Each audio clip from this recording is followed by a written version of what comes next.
Country Living, Chapter 8. Are institutional centers to be away from congested areas, where the youth may be taught most effectively. God has sent warning after warning that our schools and publishing houses and sanitariums are to be established out of the city, in places where the youth may be taught most effectively what is truth.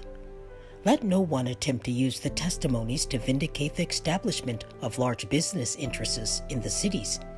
Do not make of no effect the light that has been given upon this subject.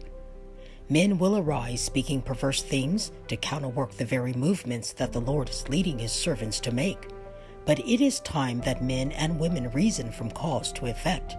It is too late to establish large business firms in the cities, too late to call young men and women from the country to the city. Conditions are arising in the cities that will make it very hard for those of our faith to remain in them. It would therefore be a great mistake to invest money in the establishment of business interests in the cities. Manuscript 76, 1905. Working the cities from outposts. As far as possible, our institutions should be located away from the cities.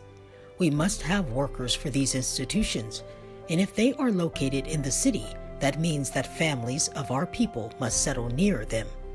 But it is not God's will that his people shall settle in the cities where there is constant turmoil and confusion.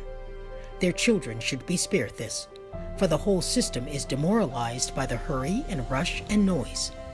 The Lord desires his people to move into the country where they can settle on the land and raise their own fruit and vegetables, and where their children can be brought in direct contact with the works of God in nature. Take your families away from the cities, is my message. The truth must be spoken whether men will hear or whether men will forbear. The cities are filled with temptation. We should plan our work in such a way as to keep our young people as far as possible from this contamination. The cities are to be worked from outposts. Said the messenger of God, "Shall not the cities be warned?" Yes, not by God's people living in them, but by their visiting them to warn them of what is coming upon the earth. Letter 182, 1902.